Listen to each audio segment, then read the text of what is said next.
Chapter 10 The Devil's Mile.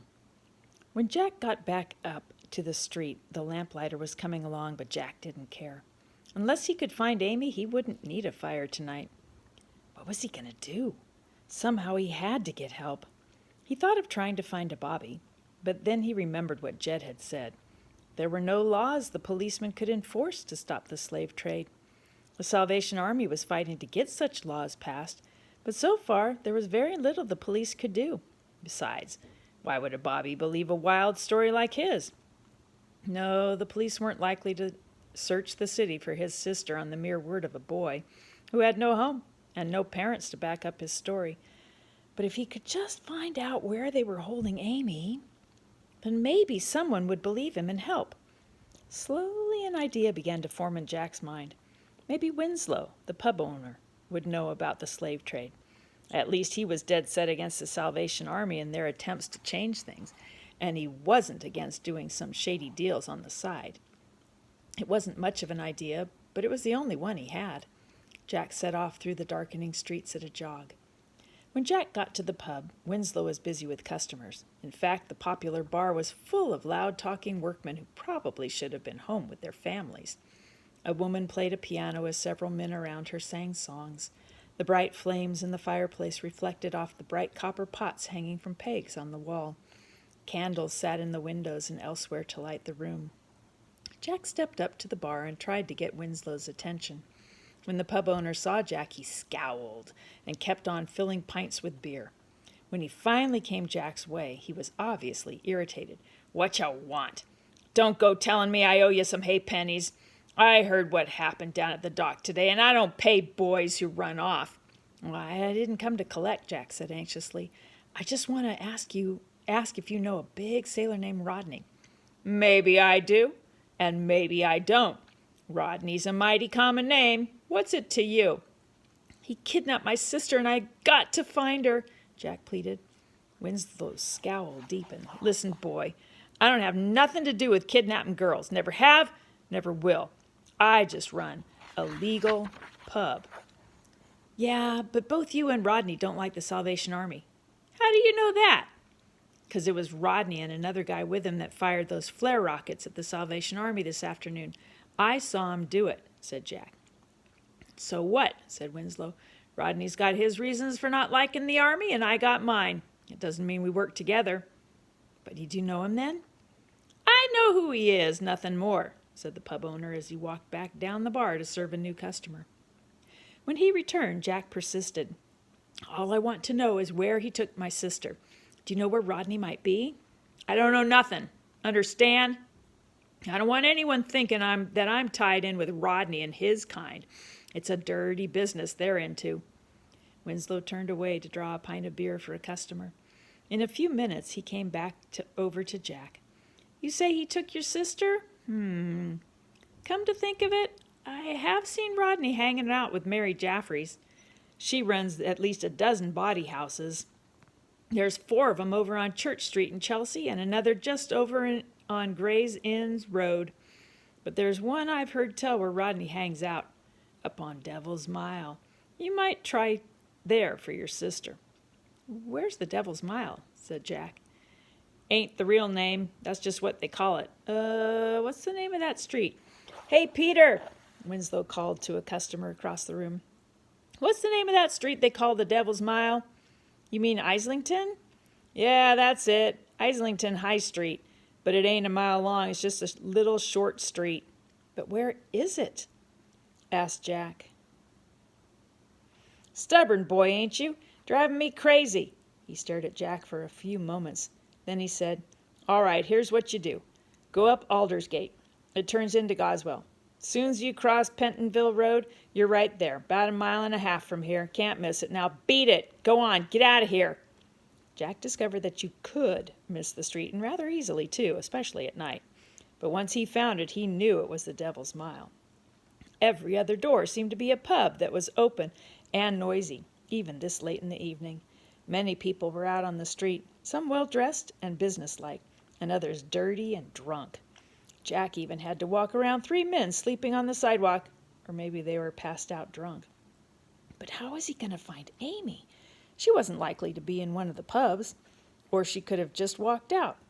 Winslow had mentioned a house operated by some woman, but how would he know which one? There were several houses along this street, at least between the pubs. Jack wandered along the street, looking in the door of every pub and studying every house, hoping to find some clue. Then, from across the street, Jack heard a familiar voice.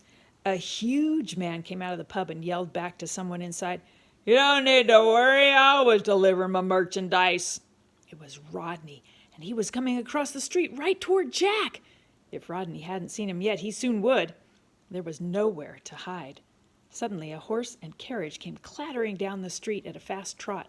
It was a fancy four-wheeler with two little lanterns twinkling brightly. Yelling at the driver, Rodney jumped back out of the street to avoid being run over. The driver swerved toward Jack and tried to slow down as he cursed back at Rodney. "Look before you stagger across the street, you fat lout, or you'll end up greasing my wheels." It was Jack's chance. As the carriage swung past, he jumped on the back step where a coachman sometimes stood. He held on with all his might and crouched down in the shadows as the carriage whisked him down the street away from Rodney. When he looked back, Rodney had crossed the street and was entering the house right by where Jack had been standing. That must be where he's hiding Amy, thought Jack. He dropped off the carriage and ran back up the street, weaving between the night revelers and jumping over the drunks until he got to the house into which Rodney had disappeared. But how could he find out whether his sister was inside? Lights glowed dimly in the windows behind heavy red drapes, and piano music tinkled softly through the night air.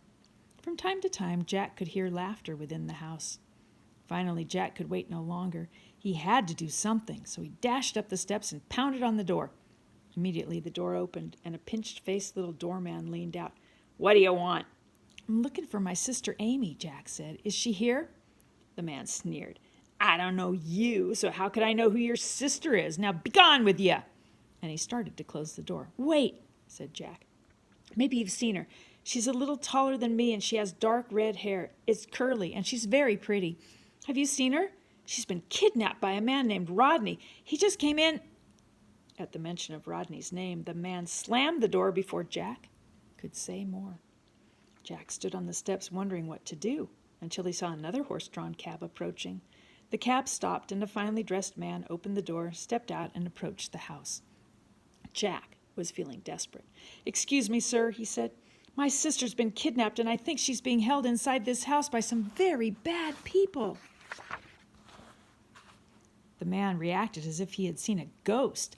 He stared wide-eyed at Jack for a moment, then raised his cane in a threatening manner. "You haven't seen me here," he commanded. Then he turned and ran after the cab that was just starting to pull away. He caught the driver's attention and got him to stop. Then the man rode off without looking back. Jack realized that if he was going to free his sister, he wasn't likely to get any help from anyone on the street. He would have to find some other way to get Amy. Most of the buildings and houses on Devil's Mile were built side by side with no space between them.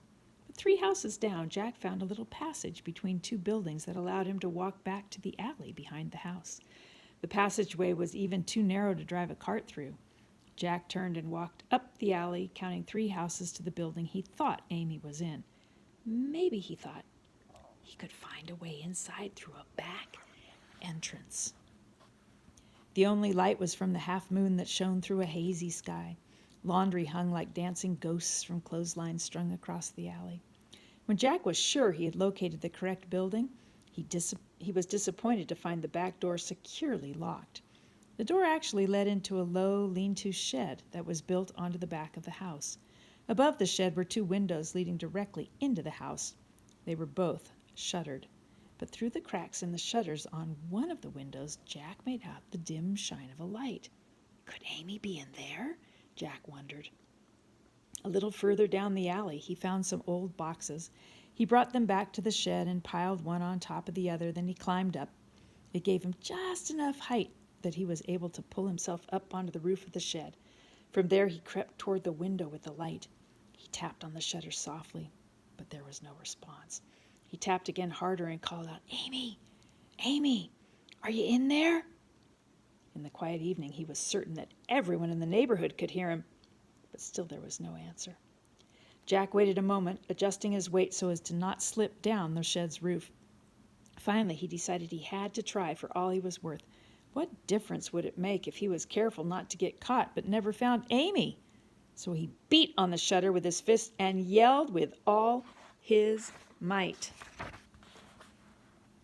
The shutter flung open, knocking him down the roof, where he fell to the ground just as a man leaned out and bellowed, "What do you want out here anyway? Get out of here or I'll beat the daylights out of you." Then the shutters closed.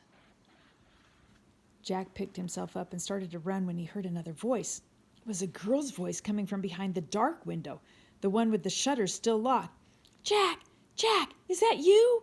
It was Amy. "Amy!" Jack called back in relief. "I came to get you. Let's get out of here." "I can't. I'm locked in this little room." "Are you okay? Have they hurt you?" "No, no one's hurt me yet."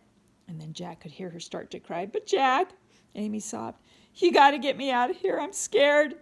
This is an awful place, and I think they're going to take me away tomorrow." Just then someone came running out of the little passage between the buildings and into the alley.